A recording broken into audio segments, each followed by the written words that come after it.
Hi to everyone, my name is Paula and today I'm going to explain what is the right to privacy in childhood. Right to privacy is a right that every person has, including children, to keep their personal life, communication, information, and intimacy protected. This right protects the children from unjustified interference in their private life, even at home or in school. The Article 15 of the Colombian Constitution guarantees the right to privacy, honor, and a good name for all people, including children. Also, in the Children and Adolescent Code, in the Article 33, recognize children's right to personal and family privacy, and it must be protected by parents, caregivers, and institutions. I will give you some everyday examples of children's privacy. First, an adult should not check a children's phone without permission, unless it is for their protection. Second, allowing a child to have a diary or notebook that is not read without consent. Third, not sharing personal or embarrassing things about the child without their approval.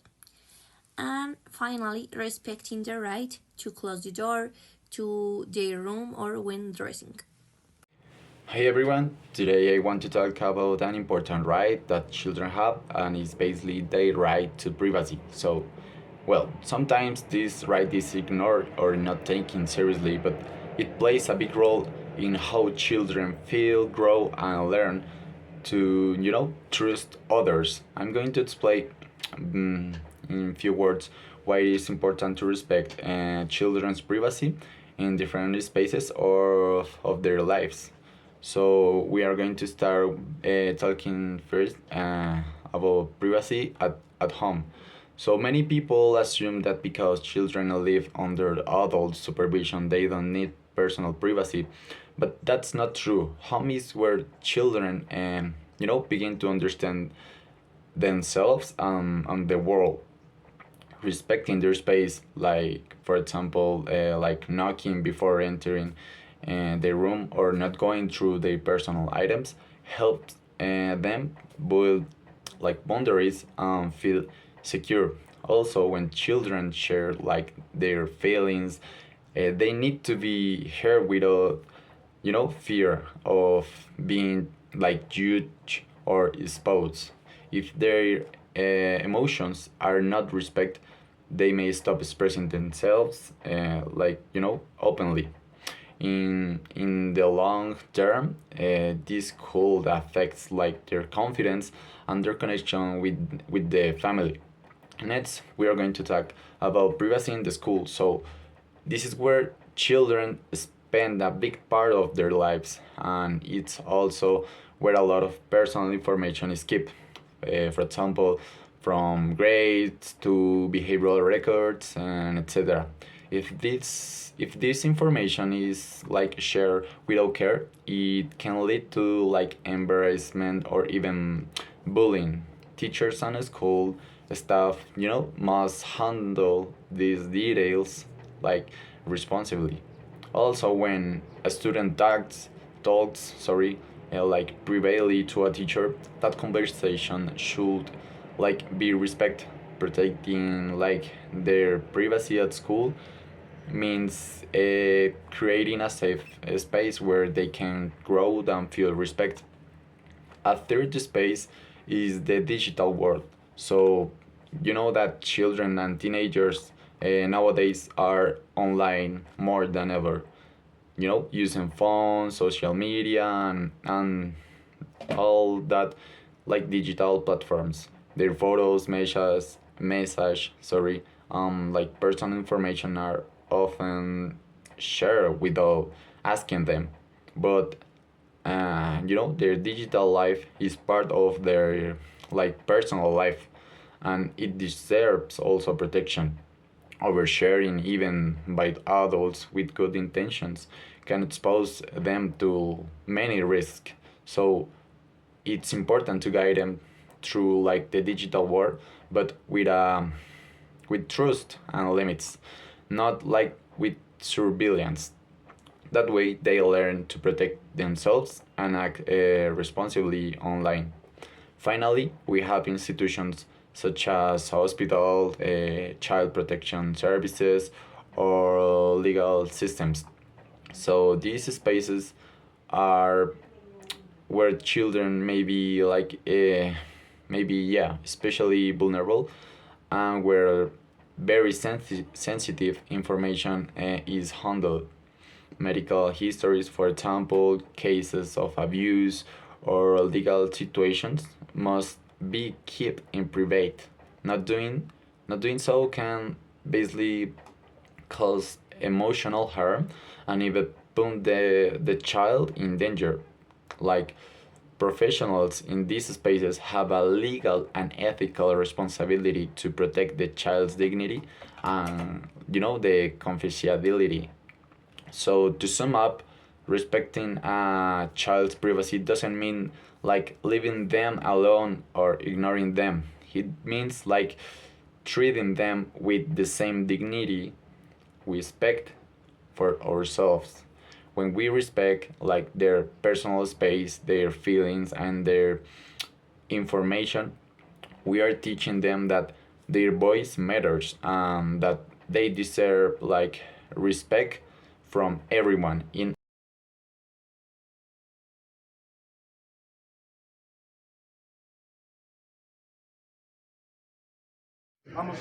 So, for the final part, I want to talk about how to promote and protect the privacy of the kids to have your privacy. First of all, you want to teach them how to use properly or how to be aware of the usual dangers that have their social media and how to use correctly the technology. First of all, you want to be.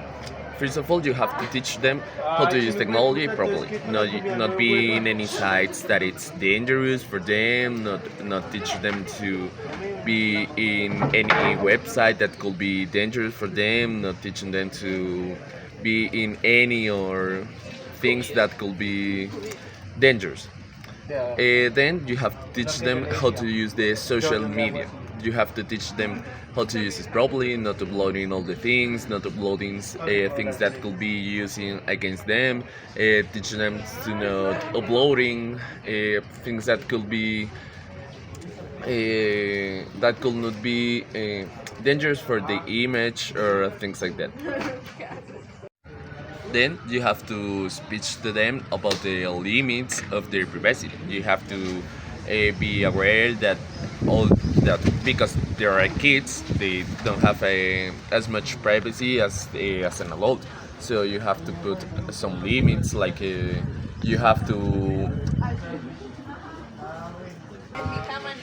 be aware of how to be private, or you have to be so much confident with them about their privacy. You have to be confident for them that they will tell you all the things that will happen in their life or that will happen or that happened in their life. Also, that could be a very good start. Have a really long and nice conversation with them about their privacy, about all the things that happens or that could happen. Also, that you have to be aware that your kid will not tell you everything, but if you talk with them a lot or you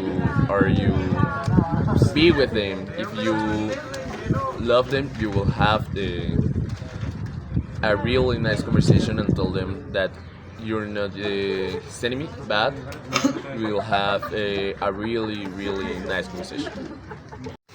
Also, you have to teach them about the personal space of their, because not anyone can be in their personal space. You have to teach them to be aware that not everybody it's good for them to be in their personal space or to be around there. So you have to teach them how to be polite about his personal space, but to have limits, even if it's a family or it's a friend or if it's anyone that could be uncomfortable for them. You have to teach them to be really, really aware to their personal space, even if it's anyone. Also, you have to teach them that about the decisions that could be important for them, that could be important for their lives.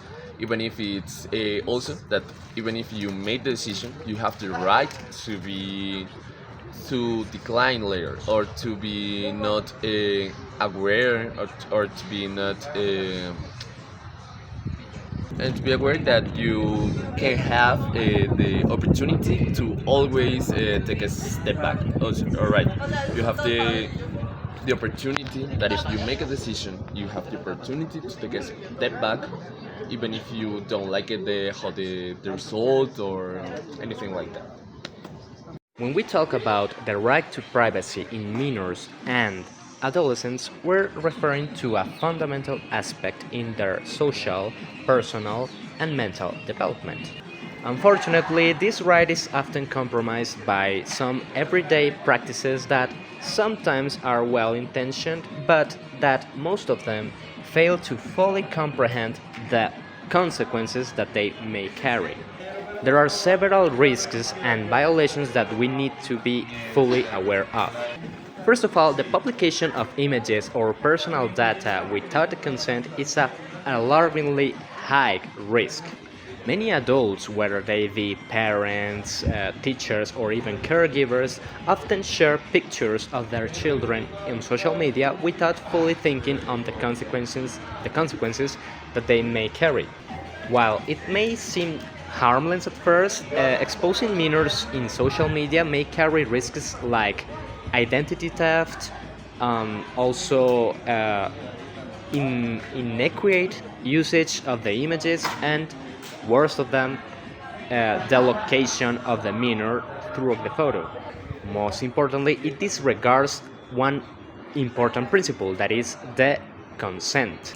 Children are not fully autonomous under the law, but they still have the right to give their opinion if they do not want to share their image on social media. And they have the opportunity and the right to say no if they do not want to be part of a publication of their images or their data. Another concerning issue is the excessive control imposed by the adults. While the adults obviously are responsible for guiding and protecting children under these kinds of activities and spaces, it is true that this does not give them the right to, for say the less, be constantly intruding in their private lives, reading private messages, surveilling their electronic apparatus, and some other things like unnecessary surveillance are common mistakes that an adult can make by protecting the privacy of the children. It is important to also address the lack of digital education, and this makes minors even more susceptible to their privacy violation. We live in a hyper-connected world, and this carries some risks for minors that do not fully understand the usage of the social media. This can lead to very dangerous situations such as cyberbullying, sexting, or even grooming. The responsibility here doesn't solely rely on the children, but also on the parent or the adult that is responsible for the minor. Lastly, unjustified surveillance and recordings with the just cause in private spaces, such as the bedrooms, the classroom, and even their homes. When this kind of monitoring is done without the legal or pedagogical justification, it becomes a direct violation to their privacy rights. In conclusion, protecting the privacy for minors, it is not a barrier to, educating or caring for them. It is an essential right and an essential part for their growth to be people with rights. Respecting their privacy teaches them that they matter, that they are persons that really matter, that their voice counts, and that they deserve to be treated with dignity. Bueno, un poco continuando, para iniciar les quisiera contar lo que es la historia y pues Esteban tenía 13 años, ya estaba en séptimo grado. Era un chico tranquilo, responsable y con una gran pasión, dibujar. Por eso, cuando sus padres le regalaron un teléfono celular, se sintió feliz. No solo podría comunicarse con ellos en caso de emergencia, también podría buscar inspiración para sus dibujos y compartir sus creaciones en línea. Esteban usaba el teléfono con cuidado, chateaba con sus amigos de la escuela, hacía tareas y subía dibujos en una red social para jóvenes artistas, siempre con respeto, sin decir cosas malas ni meterse en problemas. Pero un día, después de jugar fútbol con sus amigos, Esteban llegó a su casa y su mamá lo miró con cara seria. ¿Por qué está subiendo esas imágenes a internet?, le preguntó. ¿Qué imágenes?, respondió Esteban confundido. Tus dibujos, no sabes quién puede ver eso. Esteban se quedó en silencio, no entendía por qué su mamá sabía lo que había publicado, si él no se lo había contado. Entonces lo supo, ella había revisado su celular sin permiso. Mamá, ¿tomaste mi teléfono? Claro que sí, soy tu madre y tengo derecho. Pero es mi espacio, no hice nada malo. Eso no importa, dijo ella terminando la conversación. Pasaron los días, pero las cosas no mejoraban. Una tarde la mamá lo enfrentó otra vez. ¿Quién es esa niña con la que hablas tanto? ¿Ya estás buscando novia? Esteban se sonrojó. Solo era una amiga con la que hablaba sobre cómics, pero su madre no quiso escucharlo. Esteban sintió que algo se había roto. No era que tuviera secretos, pero necesitaba tener su propio espacio. Desde entonces, cada vez que salía y no podía llevar su celular, lo escondía en un lugar que solo él conocía. No porque quisiera desobedecer, sino porque ya no sentía seguro su privacidad. Su privacidad había sido vulnerada. Con el tiempo, Esteban habló con su orientadora escolar. Ella lo escuchó con atención y luego habló con sus padres. Les explicó que los niños adolescentes también tienen derecho a la privacidad, que respetar esos límites no significa dejar de proteger, sino enseñar confianza y comunicación. Los padres de Esteban lo entendieron. Poco a poco aprendieron a respetar su espacio. Esteban volvió a sentirse libre de expresarse, sabiendo que podía contar con su familia, sin miedo. Listo, ya para lo que sería terminar con la actividad, me gustaría hacer unas últimas preguntas. ¿Por qué crees que es importante la privacidad? Porque es el espacio personal de uno. Siento yo que es como pues, su forma de ser, su forma de vivir, su forma de actuar, todo es solo de uno. O sea, uno no tendría que estar compartiendo todo lo que hace, lo que siente, lo que dice con todo el mundo. Si uno no lo quiere hacer, pues no hay una necesidad de eso. Sí, me parece exactamente lo mismo. Ya por último, me gustaría preguntarte qué métodos, cómo crees tú que podrías respetar la privacidad de otros. Pues dando espacio, o sea, no todo el mundo tiene que estar encima, no todo el mundo tiene que saber todo, no todo el mundo tiene que estar ahí. Con los papás pues poner límites, es mi papá y todo, pero de igual forma, pues uno tiene que respetar la privacidad tanto de ellos como ellos de uno. Claro. ¿Cómo crees que se sintió el chico con respecto a esta situación? Pues yo creo que él se sintió vulnerado, pues vulnerado su privacidad. ¿Y cómo crees en contraste que se sintió la madre? Pues siento que ella tuvo como intención de saber lo que él hacía, pero no fue como la forma correcta. Debió haber buscado como otros métodos en los que sí respetar la privacidad del chico. ¿Crees tú que la privacidad del chico fue respetada en lo largo de esta historia? Pues yo siento que no fue respetada la privacidad, pero siento que como él tiene una corta edad, pues la mamá por un lado tenía el derecho pues, de estar pendiente del niño y pues de revisar algunas cosas. ¿Y crees que fue la manera correcta de, digamos, hacer seguimiento? No, siento que no es la manera correcta como cogerle sus cosas sin permiso, porque pues ante todo, por lo mismo, la privacidad del niño. No, Andrea. Ahora, ¿puedes mencionar un momento en tu vida que quizás hayas querido mantener algo en privado para ti, pero tal vez por cuestiones no pudiste? O sea, cuando yo tuve mi primer celular, no sí el primero, era un celular así, pues yo tenía ahí mis cosas y todo. El celular es privado pues, porque es de uno. Mi mamá lo cogió y una vez lo revisó y para o sea, molestaron, pero es que no me dijo nada, digo, lo primero que yo, un día que yo salí. ¿Fue una cosa de una sola vez o era común que te lo revisaran? No, pues esa vez y pues discutimos por eso, porque sí me pareció una falta de respeto. Antes de que empecemos con la actividad, te voy a hacer una pequeña pregunta. Para ti, ¿qué significa la privacidad? Para mí la privacidad es cuando una persona o un individuo quiere mantener su información o partir su información de manera confidencial. Ok, listo. Antes de que empecemos con la actividad, te voy a